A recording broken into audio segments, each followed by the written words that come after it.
Hello students, आज का जो हमारा टॉपिक है वो है मल्टीप्लिकेशन ऑफ डिटर्मिनेंट्स। इसमें एक्चुअली में क्या है कि हम दो डिटर्मिनेंट्स को मल्टीप्लाई करेंगे और उनका जो प्रोडक्ट होगा ना उन्हें हम डिटर्मिनेंट के फॉर्म में ही रखेंगे। ऐसे तो तुम देखो कि अगर हमारे पास दो डिटर्मिनेंट है तो determinant is nothing but a number, ये एक नंबर होगा। तो तुम ऐसे भी कर सकते हो कि तुमने पहले डिटर्मिनेंट को इवेलुएट कर लिया, दूसरे डिटर्मिनेंट को इवेलुएट कर लिया, उसके बाद जो दो नंबर्स आए उन दो नंबर्स को मल्टीप्लाई किया, ये भी प्रोडक्ट हो जाएगा, चलेगा।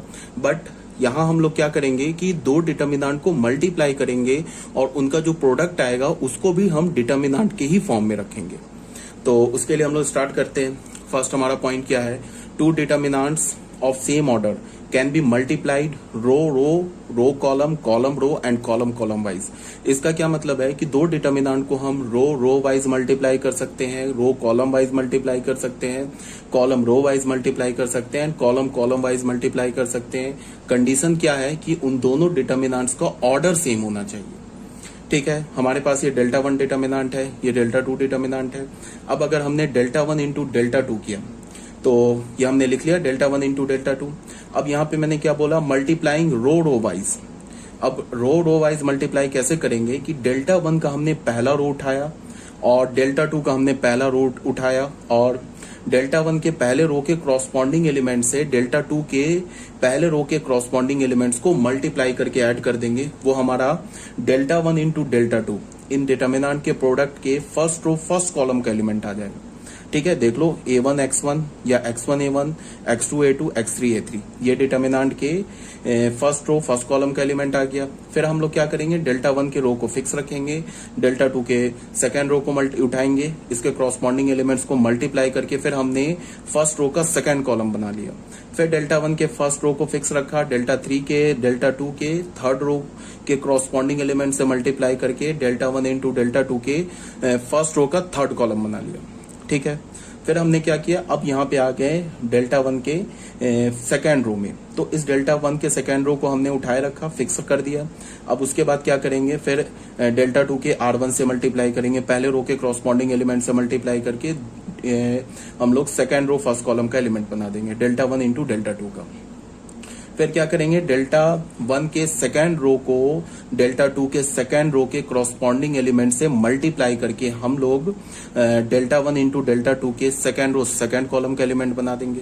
इसका मतलब क्या है कि हम लोग पहले जो डिटर्मिनेंट है ना उसके एक रो को फिक्स करेंगे और उस रो से बाकी तीनों रोज को क्रॉसपॉन्डिंग एलिमेंट से मल्टीप्लाई करके रो वाइज यहां लिख देंगे। ठीक है, अब मान लो कि हमने डेल्टा वन का थर्ड रो उठाया, पहले थर्ड रो को फर्स्ट रो के क्रॉसपॉन्डिंग एलिमेंट से मल्टीप्लाई करके यहाँ लिखेंगे, थर्ड रो फर्स्ट कॉलम का एलिमेंट बना देंगे।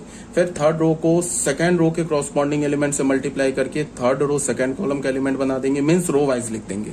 फिर हमने थर्ड रो उठाया, थर्ड रो को थर्ड रो के क्रॉसपॉन्डिंग एलिमेंट से मल्टीप्लाई करके हमने क्या कर दिया, थर्ड रो थर्ड कॉलम का एलिमेंट बना दिया। तो ये हमारा हो गया multiplication of two determinants along row wise, या हम बोल सकते हैं कि हमने रो वाइज मल्टीप्लाई किया।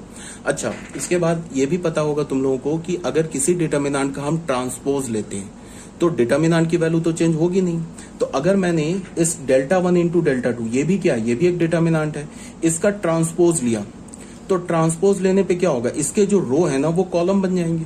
पहला रो पहला कॉलम, दूसरा रो दूसरा कॉलम और तीसरा रो तीसरा कॉलम बन गया। तो इसका क्या मतलब है कि हमने जब यहाँ पे ना रो को पहले रो को डेल्टा वन के पहले रो को डेल्टा टू के फर्स्ट रो से मल्टीप्लाई किया ना, और उसके बाद हमने क्या किया, रो में एलिमेंट्स को लिख दिया। इसको हम कॉलम में भी लिख सकते थे।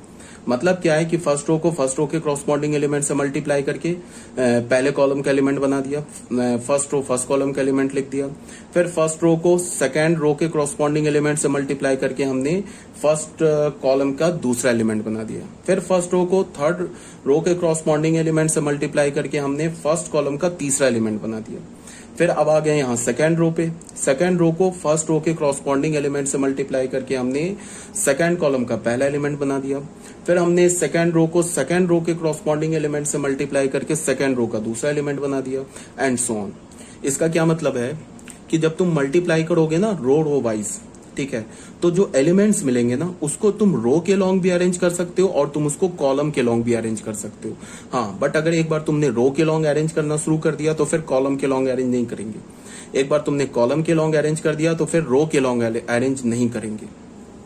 ठीक है, अब आ जाओ multiplying row column wise. Row column wise का मतलब बच्चे क्या है कि इसका पहला रो उठाया, इसका पहला कॉलम उठाया, क्रॉसपॉन्डिंग एलिमेंट से मल्टीप्लाई करके या तो हम रो वाइज के लॉन्ग लिख दे या तो क्रॉसपॉन्डिंग एलिमेंट से मल्टीप्लाई करके हम कॉलम वाइज लॉन्ग लिख दे। सेम ही बात है। मतलब क्या है कि अगर हमने इसका पहला रो उठाया, इसका यहां से पहला कॉलम उठाया, क्रॉसपॉन्डिंग एलिमेंट्स मल्टीप्लाई करेंगे तो क्या मिलेगा, x1 a1 x2 b1 x3 c1, उसको हमने यहां लिख दिया। फिर हमने क्या किया, पहला रो लिया और इसको दूसरे कॉलम से मल्टीप्लाई किया तो क्या मिलेगा, x1 a2 x2 b2 x3 c2, उसको हमने क्या कर दिया, यहां लिख दिया। देखो x2 x1 b2 x2 c2 x3, ये मिलेगा ना, x1 a2 x2 b2 x3 b2, इसको हमने क्या किया, फर्स्ट रो का दूसरा एलिमेंट बना दिया। ठीक है, यहां से फिर हमने फर्स्ट रो उठाया, यहां से हमने क्या किया, थर्ड कॉलम उठाया, क्रॉसपॉन्डिंग एलिमेंट्स को मल्टीप्लाई करके हमने फर्स्ट रो का तीसरा एलिमेंट बना दिया। तो हमने क्या किया, यहां तो रो कॉलम वाइज मल्टीप्लाई कर रहे हैं, लेकिन जो एलिमेंट्स मिल रहा है उसको हम यहां रो वाइज अरेंज कर रहे हैं। ठीक है, तुम रो वाइज भी अरेंज कर सकते हो, तुम चाहो तो कॉलम वाइज भी अरेंज कर सकते हो। अगर इसका मैं ट्रांसपोज ले लूं तो ये जो फर्स्ट रो है ये फर्स्ट कॉलम बन जाएगा। इसका क्या मतलब होगा कि हम लोग यहां से रो उठा रहे हैं, यहां से कॉलम उठा रहे हैं, क्रॉसपॉन्डिंग एलिमेंट्स को मल्टीप्लाई करके कॉलम वाइज अरेंज कर रहे हैं। कहने का क्या मतलब है कि तुम रो वाइज मल्टीप्लाई करो, रो कॉलम वाइज मल्टीप्लाई करो, कॉलम वाइज मल्टीप्लाई करो या कॉलम रो वाइज मल्टीप्लाई करो, तुम एलिमेंट्स को रो वाइज भी रख सकते हो एंड कॉलम वाइज भी रख सकते हो, कोई फर्क नहीं पड़ता। देखने में ये डिफरेंट डिटर्मिनेंट जो है ना, फॉर्म इसको देखने में डिफरेंट लगेगा, बट अल्टीमेटली जब तुम्हें इसे सॉल्व करोगे, इवेलुएट करोगे तो आंसर सेम आएगा। ठीक है, एक बार और मैंने क्या बोला कि अगर हमारे पास दो डिटर्मिनेंट है और वो सेम ऑर्डर का है, चाहे वो 3x3 ऑर्डर का हो, 4x4 ऑर्डर का हो, जनरल हमारे पास जेई मेंस के पॉइंट ऑफ व्यू से या जेई एडवांस के पॉइंट ऑफ व्यू से जनरल हमें 3x3 डिटर्मिनेंट ही मिलेगा, 4x4 नहीं मिलेगा। तो मैं क्या बोल रहा हूं कि अगर हमारे पास 3x3 ऑर्डर का डिटर्मिनेंट है और अगर हम उससे रो वाइज मल्टीप्लाई करते हैं तो पहले डिटर्मिनेंट का फर्स्ट रो फिक्स कर दिया हमने। ठीक है, अब दूसरे डिटर्मिनेंट के का हमने फर्स्ट रो उठाया, क्रॉसपॉन्डिंग एलिमेंट्स को मल्टीप्लाई करके हम रो वाइज भी अरेंज कर सकते हैं, चाहे तो कॉलम वाइज भी अरेंज कर सकते हैं। यहां हमने क्या किया, रो वाइज मल्टीप्लाई किया तो पहला रो लिया, दूसरे डिटर्मिनेंट का पहला रो लिया, क्रॉसपॉन्डिंग एलिमेंट्स को मल्टीप्लाई करके रो में हमने अरेंज कर दिया।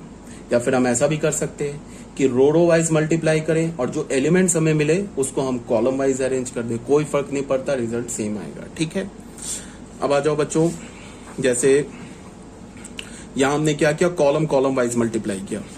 तो देखो क्या है, कॉलम वाइज मल्टीप्लाई करने का क्या मतलब है कि डेल्टा 1 डिटर्मिनेंट का हमने पहला कॉलम उठाया और डेल्टा 2 डिटर्मिनेंट का हमने पहला कॉलम उठाया, क्रॉसपॉन्डिंग एलिमेंट्स को मल्टीप्लाई कर दिया और यहां पे हमने फर्स्ट रो का एलिमेंट बना दिया, फर्स्ट रो का फर्स्ट एलिमेंट बना दिया।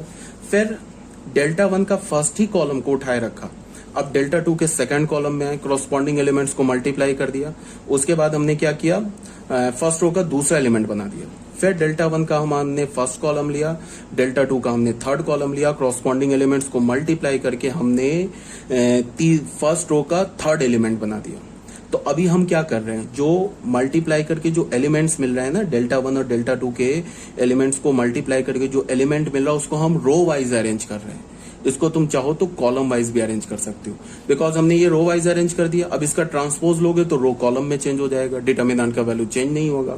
तो हम लोग क्या बोल सकते हैं कि चाहे तुम रो वाइज मल्टीप्लाई करो, रो कॉलम रो, या किसी भी कॉलम रो या फिर कॉलम मल्टीप्लाई करो, तुम उसके एलिमेंट्स को रो वाइज भी अरेंज कर सकते हो और तुम उसके एलिमेंट्स को कॉलम वाइज भी अरेंज कर सकते हो। ये बात मैं बोल रहा हूँ। ठीक है, तो आई थिंक ये क्लियर होगा आपको।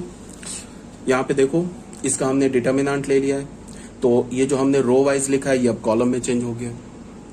अब यहाँ पे आ जाओ बच्चों, देखो ये मल्टीप्लीकेशन ऑफ डिटर्मिनेंट होगा ना, इसमें जनरल क्वेश्चन क्या होगा कि तुम्हें दो डिटर्मिनेंट को मल्टीप्लाई करके तीसरा डिटर्मिनेंट नहीं लिखना है।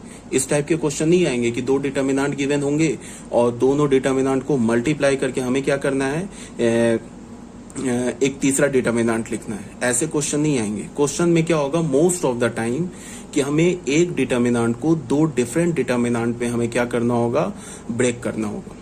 अब हम लोग दो डिटर्मिनेंट में ब्रेक करेंगे, मोस्ट ऑफ द टाइम एक डिटर्मिनेंट का वैल्यू जीरो आ जाए, most of the time, not always, हमेशा की बात नहीं बोल रहा हूँ, मोस्ट ऑफ द टाइम क्या होगा, एक डिटर्मिनेंट का वैल्यू जीरो आ जाएगा, जिससे क्या होगा कि तुम्हें रिजल्ट क्या मिल जाएगा, हमें जीरो मिल जाएगा। समझ रहे हो ना बात को? तो कैसे करेंगे, दो डिटर्मिनेंट में ब्रेक कैसे करेंगे, एक सिंगल डिटर्मिनेंट को दो डिटर्मिनेंट में कैसे ब्रेक करेंगे बच्चे, यहां दिमाग लगेगा। समझ रहे हो बात को? यहाँ ये थोड़ा इतना इजी नहीं है, इसमें तुम्हें थोड़ा दिमाग लगेगा। कैसे करेंगे वो अभी मैं आगे बताऊंगा, ठीक है? तो इंपॉर्टेंट रिजल्ट में आ जाओ। अभी जब हम आगे क्वेश्चन लेंगे तो थिंग्स क्लियर हो जाएगी। अब इंपॉर्टेंट क्वेश्चन में रिजल्ट में आते हैं। हमारे पास एक डेल्टा डिटर्मिनेंट है n बाई एन ऑर्डर का, ठीक है? एक डेल्टा हमने डिटर्मिनेंट लिया, क्या n बाई एन ऑर्डर कर लिया। अब हमने क्या किया कि एक डेल्टा डैश डिटर्मिनेंट लिया। इस डेल्टा डैश डिटर्मिनेंट के एलिमेंट्स हमने क्या लिए, जो डेल्टा डिटर्मिनेंट है ना, इसके एलिमेंट्स को हमने इसके क्रॉसपॉन्डिंग को फैक्टर से रिप्लेस कर दिया। मतलब ये जो एलिमेंट लिखा हुआ है ना A11, इसको हमने इसके को फैक्टर C11 से रिप्लेस कर दिया। जितने भी एलिमेंट्स लिखे हैं ना, उन सारे एलिमेंट्स को उनके क्रॉसपॉन्डिंग को फैक्टर से रिप्लेस कर दिया। तो हमें डिटर्मिनेंट क्या मिल गया, डेल्टा डैश, ठीक है? अब हमने क्या किया, डेल्टा इंटू डेल्टा डैश, इस दोनों डिटर्मिनेंट को मल्टीप्लाई किया तो क्या हो जाएगा। अब मल्टीप्लाई हमने कैसे किया, रो वाइज मल्टीप्लाई किया। तो देखो A11 किससे मल्टीप्लाई होगा, C11 से, फिर A12 किससे मल्टीप्लाई होगा, C12 से, लास्ट में क्या होगा, A1n किससे मल्टीप्लाई होगा, C1n से। तो ये क्या हो रहा है, ये तो फर्स्ट रो का एलिमेंट अपने क्रॉसपॉन्डिंग को फैक्टर से मल्टीप्लाई हो रहा है। और हम जानते हैं कि किसी भी रो या किसी भी कॉलम को अपने को फैक्टर से मल्टीप्लाई करके ऐड कर दोगे तो क्या होता है, हमें डिटर्मिनेंट वैल्यू मिलता है। तो जब तुम रो वाइज मल्टीप्लाई करोगे तो तुम फर्स्ट रो के एलिमेंट को, जब तुम फर्स्ट रो के खुद के को फैक्टर से मल्टीप्लाई करके ऐड करोगे तो क्या मिल जाएगा, हमें डेल्टा। उसके बाद क्या है, फर्स्ट रो का एलिमेंट उठाया, अब फर्स्ट रो को तुम सेकेंड रो के क्रॉसपॉन्डिंग एलिमेंट से मल्टीप्लाई करके ऐड करोगे तो फिर क्या होगा, A11 इंटू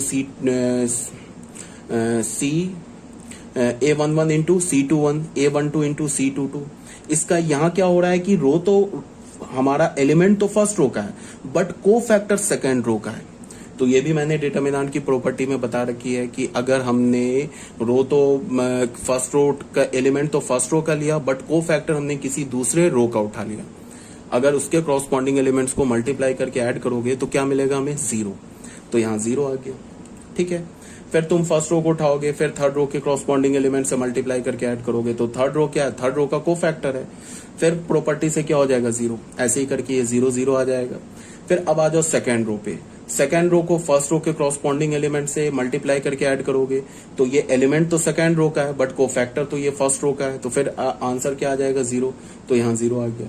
फिर तुमने फर्स्ट रो उठाया, सेकेंड रो के एलिमेंट से मल्टीप्लाई करके ऐड करोगे तो यहाँ देखो रो भी सेकेंड है, को फैक्टर भी सेकेंड रो का है, तो यहाँ क्या बन जाएगा, डेल्टा। तो यहाँ भी डेल्टा बन गया, फिर जीरो जीरो। तो ऐसे करके तुम्हें डेल्टा इंटू डेल्टा डैश का प्रोडक्ट ये आ जाएगा। यहाँ पे बताओ, फर्स्ट रो से भी हम डेल्टा निकाल सकते हैं, सेकेंड रो से भी डेल्टा निकाल सकते हैं कॉमन, थर्ड रो से भी निकाल सकते हैं कॉमन, nth रो से भी डेल्टा कॉमन निकाल सकते हैं। तो डेल्टा पे पावर क्या आ जाएगा, delta to the power n। अब ये डिटर्मिनेंट क्या बन गया, ये तो एक आइडेंटिटी मैट्रिक्स के क्रॉसपॉन्डिंग डिटर्मिनेंट है और हमें पता है किसी भी आइडेंटिटी मैट्रिक्स के क्रॉसपॉन्डिंग डिटर्मिनेंट का वैल्यू क्या होता है, 1। तो ये क्या लिखा हुआ है, 1। तो हमें फाइनल रिजल्ट क्या मिला, delta into delta dash is equal to delta to the power n। ठीक है, यहाँ तक कोई प्रॉब्लम नहीं होगी। अब हमने क्या बोला, if delta is not equals to zero, अगर डेल्टा जीरो के इक्वल नहीं है तो डेल्टा डैश क्या हो जाएगा, delta to the power n upon delta is equal to delta to the power n minus 1। ठीक है, कोई प्रॉब्लम नहीं है। ये डेल्टा डैश क्या है, ये डेल्टा डैश जो है, डेल्टा जो डिटर्मिनेंट है ना, उसके एलिमेंट्स को हमने को फैक्टर से रिप्लेस कर दिया तो हमें डेल्टा डैश डिटर्मिनेंट मिल गया। तो डेल्टा डैश डिटर्मिनेंट किसके इक्वल हो गया, delta to the power n minus 1 के। कब, जब डेल्टा हमारा जीरो के इक्वल नहीं है। ठीक है, अब क्या है कि अगर मैंने बोला कि अगर डेल्टा जीरो के इक्वल है तो यहां पे देख लो, ये तो रिजल्ट हमें मिल गया ना, delta into delta dash is equal to delta. अब अगर तुमने डेल्टा को जीरो कर दिया तो लेफ्ट हैंड साइड भी जीरो हो जाएगा, राइट हैंड साइड भी जीरो हो जाएगा, तो फिर zero is equal to zero. इसका क्या मतलब है कि delta into delta to the power n, ये हमारा क्या लिखा हुआ, एन लिखा हुआ है, ठीक है। तो यहां भी हमें क्या मिल जाएगा, 0 इज इक्वल टू 0। तो यहां से हमें क्या रिजल्ट मिल रहा है कि पहला रिजल्ट तो हमें मिला कि delta dash is equal to delta to the power n minus 1, where n is the order of the determinant. ये एक बहुत इंपॉर्टेंट रिजल्ट है, ठीक है। दूसरा रिजल्ट क्या है, delta into delta dash is equal to delta to the power n is always true, ये हमेशा सही है। Whether delta is equal to 0, अगर डेल्टा 0 के इक्वल है तो फिर ये 0 इज इक्वल टू 0, ये होल्ड कर जाएगा। अगर डेल्टा 0 के इक्वल नहीं है तो फिर क्या हो जाएगा, डेल्टा को तुम 0 के इक्वल नहीं है तो फिर तुम डेल्टा से डिवाइड कर दोगे, तो डेल्टा डैश क्या हो जाएगा, delta to the power n minus 1। तो this result is always true. ये रिजल्ट ट्रू कब होगा, when delta is not equal to 0। Delta अगर 0 के इक्वल नहीं है तो फिर डिटर्मिनेंट क्या हो गया, या फिर मैट्रिक्स क्या हो गया जिसके क्रॉसपॉन्डिंग डिटर्मिनेंट है, वो हो गया हमारा नॉन सिंगुलर मैट्रिक्स। तो हम क्या बोल सकते हैं कि ये रिजल्ट नॉन सिंगुलर मैट्रिक्स के क्रॉसपॉन्डिंग डिटर्मिनेंट के लिए ट्रू है। और ये जो रिजल्ट है ये ट्रू है चाहे हमारा डिटर्मिनेंट सिंगुलर डिटर्मिनेंट हो, चाहे डिटर्मिनेंट नॉन सिंगुलर हो। सिंगुलर डिटर्मिनेंट बोलने का क्या मतलब कि इसके क्रॉसपॉन्डिंग जो मैट्रिक्स है वो सिंगुलर है, नॉन सिंगुलर है। तो this result will always true, ये रिजल्ट हमारा हमेशा ट्रू है, whether delta is equal to 0 और delta is not equal to 0। Delta dash is equal to delta to the power n minus 1 is true only when delta is not equal to 0, ठीक है। अब कुछ particular cases ले लिया मैंने, for अगर delta का वैल्यू हमने एन का वैल्यू 3/3 रखा तो delta dash is equal to delta square आ जाएगा। अगर हमने एन का वैल्यू 2 रखा तो डेल्टा डैश टू डेल्टा के इक्वल हो जाएगा। मतलब क्या होगा, ये डिटर्मिनेंट क्या है, ये डिटर्मिनेंट क्या है, डेल्टा डैश। ये डेल्टा डैश डेल्टा डिटर्मिनेंट के क्रॉसपॉन्डिंग जो एलिमेंट्स है उसको हमने को फैक्टर से रिप्लेस कर दिया तो हमें डेल्टा डैश मिल गया। तो delta dash is equal to delta if order of delta is 2/2, ठीक है। यहां तक तो क्लियर होगा, अब कोई प्रॉब्लम नहीं होगी। देखो बच्चों, ये मल्टीप्लीकेशन ऑफ डिटर्मिनेंट में हमारा जो मोस्ट ऑफ द टाइम जो हमारा दिमाग लगेगा वो एक डिटर्मिनेंट को 2 डिफरेंट डिटर्मिनेंट में ब्रेक करने में लगेगा, ठीक है। इसको अगर तुम समझ लोगे तो बहुत इजी है। इसको तुम ऐसे समझो, समझने के लिए तुम क्या करो कि इसको तुम ऐसे देखो, जैसे तुम यहां देखो, हमारा मोस्ट ऑफ द टाइम क्या होगा कि हमारे पास ये एक बड़ा सा डिटर्मिनेंट गिवन होगा, ऐसे करके ना, ये एक बड़ा सा डिटर्मिनेंट गिवन होगा। इसको हमने 2 डिटर्मिनेंट में स्प्लिट करना है या ब्रेक करना है, एक ये डिटर्मिनेंट में, एक दूसरा ये डिटर्मिनेंट में। हमें मोस्ट ऑफ द टाइम यही करना है, ऐसा नहीं करना है कि ये 2 डिटर्मिनेंट को प्रोडक्ट करके ये डिटर्मिनेंट लिखना है, तो बहुत इजी है। अच्छा, अब पता कैसे चलेगा कि हमें एक बड़े से डिटर्मिनेंट को 2 डिफरेंट डिटर्मिनेंट में कैलकुलेट कर ये ब्रेक करना है। तो इसके लिए तुम ऐसे देखो, अगर मान लो कोई डिटर्मिनेंट गिवन है और तुम्हें ऐसा फील हो रहा है कि इस डिटर्मिनेंट को अगर मैं एक्सपैंड करूं या इसमें डिटर्मिनेंट वाली प्रॉपर्टी यूज करूं तो ये काफी कॉम्प्लिकेटेड कैलकुलेशन हो जाएगा, या तो मैं एक्सपैंड करूं तो काफी कॉम्प्लिकेटेड। जनरली एक्सपैंड करने को तो आता नहीं है, जनरली हम लोग प्रॉपर्टी लगा के फाइनल डिटर्मिनेंट को हम लोग एक सिंपल डिटर्मिनेंट में कन्वर्ट कर लेते हैं, फिर एक्सपैंड करते हैं। तो अगर तुम्हें ऐसा फील आया ना कि अगर मैं प्रॉपर्टी लगाऊं तो ये काफी कॉम्प्लिकेटेड हो जाएगा, तो क्या तुम्हारे दिमाग में आ जाना चाहिए कि हम इस डिटर्मिनेंट को 2 डिफरेंट डिटर्मिनेंट में ब्रेक कर लें। अब अगर हमने 2 डिफरेंट डिटर्मिनेंट में ब्रेक कर लिया तो वहां से क्या होगा कि most of the time, not always time, not always, most of the time क्या होगा कि वो 2 डिटर्मिनेंट में से एक डिटर्मिनेंट का या तो कोई एक रो या तो कोई एक कॉलम 0 हो जाएगा। समझ रहे हो बात को? तो ऑन द होल प्रोडक्ट क्या हो जाएगा, या उस बड़े से डिटर्मिनेंट का वैल्यू क्या हो जाएगा, 0। मोस्ट ऑफ द टाइम बता रहा हूं, हमेशा ऐसा नहीं होगा, ठीक है। तो अब यहां से हमें हिंट कैसे पता चलेगा कि हमें एक डिटर्मिनेंट को 2 डिफरेंट डिटर्मिनेंट में ब्रेक करना है, वो तो मैंने बता दिया अभी। क्या हो रहा होगा, पहला क्या हो रहा होगा कि तुम डिटर्मिनेंट में अगर प्रॉपर्टी लगाओगे तो उसके कैलकुलेशन काफी कॉम्प्लिकेटेड हो जाएंगे। तो वहां से भी हमें एक हिंट मिल सकता है कि अगर मैं इसको 2 सिंपल डिटर्मिनेंट में ब्रेक कर लूं और फिर अलग अलग दोनों में प्रॉपर्टी लगा लूं और उसके बाद कैलकुलेट करूं तो इजिली कैलकुलेट हो जाएगा। पहला तो ये हिंट हो गया। दूसरा हिंट क्या है कि तुम ऐसे देखो कि ये डेल्टा 1 इंटू डेल्टा 2, ये हमारा क्या है, 3/3 ऑर्डर का डिटर्मिनेंट है, ठीक है ना। अब हमें करना क्या है कि इसको तुम उल्टा देखो, डेल्टा 1 इंटू डेल्टा 2 को हमें इस फॉर्म में लिखना है। तो यहाँ पे मोस्ट ऑफ द टाइम क्या हो रहा होगा कि जो प्रोडक्ट जो बड़ा सा डिटर्मिनेंट होगा ना, जिसको हमें ब्रेक करना है दो डिफरेंट डिटर्मिनेंट में, उसका हर एक एलिमेंट 3 एलिमेंट्स के सम में होगा मोस्ट ऑफ द टाइम। ये भी जनरल नहीं होगा। मोस्ट ऑफ द टाइम क्या होगा कि 3 एलिमेंट के सम में हो रहा होगा, जिसका हम एक एलिमेंट जैसे देखो A1x1 है, फिर A2x2 है, फिर A3x3 है। तो यहां से क्या करेंगे, यहां से एक एक एलिमेंट को उठा के हम तो पहले डिटर्मिनेंट का पहला रो बना लेंगे, या पहला रो बना लेंगे, या पहला कॉलम बना लेंगे।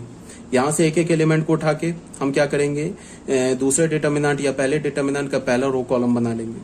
ऐसा हो रहा होगा, 3 एलिमेंट का सम में ब्रेक हो जाएगा। ठीक है, मोस्ट ऑफ द टाइम। तो इससे हमें हिंट मिल जाएगा। क्या हिंट मिलेगा कि ये जो हमारा Δ1 इंटू Δ2 ये डिटर्मिनेंट है, इसको हम लोग 2 डिफरेंट डिटर्मिनेंट में ब्रेक कर लें। और दूसरी बात क्या होगी कि जनरल जो थोड़ा कॉम्प्लिकेटेड क्वेश्चन होंगे, अभी मैंने क्या बोला कि इस बड़े से डिटर्मिनेंट के जो एलिमेंट्स है ना, वो 3 एलिमेंट्स के सम में गिवन होंगे, जिससे हमें हिंट क्या मिल जाएगा कि हमें उसे 2 डिफरेंट डिटर्मिनेंट में 3x3 डिटर्मिनेंट के में हम उसे ब्रेक कर सकते। एक तो हिंट ये हो गया। और उसमें मोस्ट ऑफ द टाइम क्या हो रहा होगा कि एक डिटर्मिनेंट का एक रो एक कॉलम 0 हो जाएगा, तो रिजल्टेंट वैल्यू 0 हो जाएगा। अगर ये 0 हो गया तो ये भी 0 हो गया। बट अगर थोड़ा कोई कॉम्प्लिकेटेड क्वेश्चन है, तो कॉम्प्लिकेटेड क्वेश्चन में क्या हो रहा होगा कि तुम ऐसे देखो कि इसमें 3 एलिमेंट्स का सम गिवन है ना, तो थोड़ा जो टफ क्वेश्चन होगा उसमें 2 एलिमेंट्स का सम गिवन होगा। जैसे और 2 एलिमेंट्स का सम गिवन होगा, बट फिर भी हमें उसे क्या करना है कि 2 3x3 ऑर्डर के डिटर्मिनेंट में ब्रेक करना है। जैसे मान लो कि ये तुम्हें x3 दिखाई ना दे, ये जो x3 है ना इस पहले कॉलम में दिखाई ना दे, तो इसका क्या मतलब है कि x3 जो हो रहा होगा वो 0 से मल्टीप्लाई हो रहा होगा।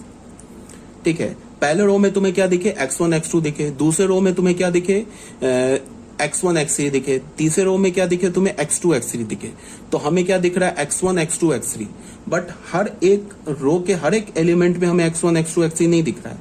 इसका क्या मतलब है कि जो x3 होगा ना, वो क्या हो रहा होगा कि जिस एलिमेंट से मल्टीप्लाई हो रहा होगा, x3 किससे मल्टीप्लाई, A3 से, ये A3 0 हो रहा होगा।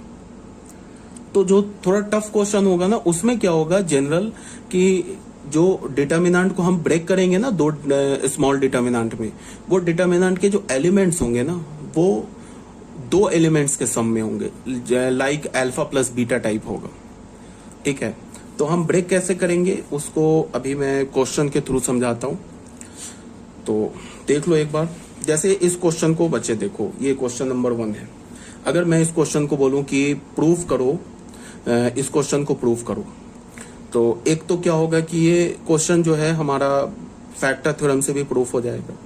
दूसरा, अगर तुम क्या ऐसे सोचोगे कि मैं R1 माइनस R2 कर दूं या C1 माइनस C2 कर दूं, तो तुम्हें दिमाग में आइडिया, ये तो आइडिया ही नहीं आना चाहिए दिमाग में, क्योंकि काफी कॉम्प्लिकेटेड हो जाएगा। अगर तुम R1 माइनस R2 करो, C1 माइनस C2 करो, ऐसा करो, तो ये क्या हो जाएगा, डिटर्मिनेंट कैलकुलेटेड हो जाएगा। तो ये भी हमें क्या हिंट देगा कि इस बड़े से डिटर्मिनेंट को मैं क्या करूं, 2 डिफरेंट डिटर्मिनेंट में ब्रेक कर दूं। ठीक है, तो अगर 2 डिफरेंट डिटर्मिनेंट में ब्रेक कर दिया तो हो सके हमारा कैलकुलेशन थोड़ा आसान हो जाए। तो देखो हमने क्या लिखा। सबसे पहले हमने A1 माइनस B1 का होल स्क्वायर, इन सबको मैंने यहाँ पे खोल के दिखा दिया। ठीक है, उसके बाद क्या देखो कि यहाँ तुम क्या देख रहे हो कि ये जो पहला रो है ना, या फिर तुम ऐसे देखो, इसमें तुम ऐसे देखो, फर्स्ट रो को देखो। फर्स्ट रो में क्या फिक्स तुम्हें दिख रहा है, A1 A1 A1।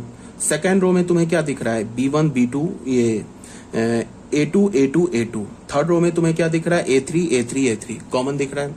अब तुम कॉलम वाइज देखो, कॉलम में तुम्हें क्या दिख रहा है, फर्स्ट कॉलम में कॉमन एलिमेंट क्या दिख रहा है, B1, सेकेंड में B2 और थर्ड में B3।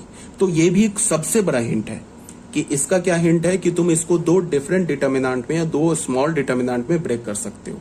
ठीक है, कैसे करोगे वो अभी बता रहा हूं। इसको तुम ऐसे देखो, इसको हमने एक्सपैंड कर दिया। ठीक है, अब तुम यहां देखो, यहां हमें क्या मिल गया, A1 square B1 square minus 2 A1 B1, इस टाइप से एलिमेंट मिल गए। अब मैंने रो वाइज देखा कि रो में देखा कि क्या कॉमन दिख रहा है पहले रो में। तो पहले रो में मुझे दिख रहा है कि A1 square A1 square A1 square common है, और -2A1 -2A1 -2A1 कॉमन है। सेकेंड रो में हमें क्या कॉमन दिख रहा है, a2 square a2 square a2 square minus 2a2 minus 2a2 minus 2a2। Third row में हमें कॉमन क्या दिख रहा है, a3 स्क्वायर माइनस 2a3। अब हमने कॉलम वाइज देखा कि क्या कॉमन है, तो कॉलम वाइज में हमने क्या देखा कि b1 स्क्वायर कॉमन है और माइने b1 स्क्वायर कॉमन है और b1 कॉमन है। ठीक है, यहाँ b2 स्क्वायर कॉमन है, b2 कॉमन है, यहाँ b3 स्क्वायर कॉमन है, b3 कॉमन है। तो हमने क्या किया कि फर्स्ट रो में जो कॉमन एलिमेंट दिख रहा है ना a1 square and minus 2a1, और यहाँ तुम ऐसे भी बोल सकते हो कि फर्स्ट रो में इस एलिमेंट के साथ क्या कॉमन दिख रहा है, इसको तुम लिख सकते हो ना 1 इंटू a1 स्क्वायर, इसको लिख सकते हो ना 1 इंटू b1 स्क्वायर, और यहाँ क्या है माइनस 2a1 b1। तो फर्स्ट रो में कॉमन क्या है, a1 स्क्वायर, और यहाँ क्या है 1, यहाँ भी देखो b1 स्क्वायर के साथ यहाँ भी 1 है, b2 स्क्वायर के साथ यहाँ भी 1 है, और b3 स्क्वायर के साथ यहाँ भी 1 है। तो हमने कैसे लिखा, पहला कॉमन क्या लिखा, a1 square 2a1 minus 2a1 1 लिख लिया। ये आगे पीछे करने से कोई प्रॉब्लम नहीं है, इस 1 को तुम इधर लिख लो, इस 1 को इधर लिख, ये माइनस 2a1 को इधर लिख लो, कोई प्रॉब्लम नहीं है। तो हमें क्या मिल गया, a1 स्क्वायर माइनस 2a1 और 1, ये हमने पहले रो में डाल दिया। ठीक है, अब फर्स्ट रो में तो डाल दिया, अब फर्स्ट यहां से फर्स्ट रो में कॉलम वाइज देख लो, कॉलम में तुम्हें क्या कॉमन दिख रहा है, यहाँ तो इसको हमने फर्स्ट रो बना दिया। ठीक है, और कॉलम में तुम्हें क्या कॉमन दिख रहा है, b1 स्क्वायर और माइनस 2b1 और 1। तो देखो b1 स्क्वायर 1 एंड यहाँ माइनस 2a1 ले लिया, तो यहाँ b1 बच गया कॉमन, तो यहाँ b1 लिख लिया। ठीक है, यहां से हमने पहले रो का कॉमन एलिमेंट उठा लिया, और यहां से हमने पहले कॉलम का कॉमन एलिमेंट उठा के हमने रो वाइज, इसको चाहो तो तुम कॉलम वाइज भी लिख सकते हो, यहाँ पे कोई प्रॉब्लम नहीं है। ठीक है, अब फिर हमने क्या किया कि यहां से हमने पहले रो का कॉमन एलिमेंट उठा के पहला रो बना दिया, और यहां से दूसरे कॉलम का कॉमन एलिमेंट उठा के हमने दूसरा रो बना दिया। इसको तुम चाहे तो कॉलम वाइज भी लिख सकते हो, यहां भी कॉलम वाइज लिख सकते हो, कोई प्रॉब्लम नहीं, रिजल्ट सेम आएगा।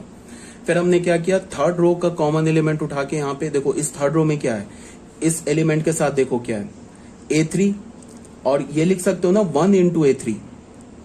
ठीक है, तो अगर तुम रो वाइज कॉमन देखोगे तो क्या a3 square a3 square a3 square minus 2a3, इस एलिमेंट के साथ क्या लिखा होगा 1। तो तुम ऐसे बोल सकते हो ना कि फर्स्ट रो में थर्ड रो में कॉमन एलिमेंट क्या a3 square 1 and minus 2a3। तो हमने क्या कर दिया, थर्ड रो बना दिया a3 स्क्वायर माइनस 2a3 और 1। इस माइनस 2 को तुम यहां भी डाल सकते थे, कोई प्रॉब्लम नहीं था। तुम ऐसे भी बोल सकते थे कि जो हमारा फर्स्ट रो है उसमें कॉमन एलिमेंट है a3 स्क्वायर 1 एंड a3, और फर्स्ट कॉलम में कॉमन एलिमेंट क्या है 1, यहाँ पे इसके साथ एलिमेंट क्या ले लिया 1, b1 square and minus 2b1, ऐसे भी बोल सकते थे। माइनस 2 को तुम यहां भी डाल सकते थे, रिजल्ट सेम ही आएगा। तो थर्ड रो में हमारा कॉमन एलिमेंट क्या, a3 square 1 and minus 2a3।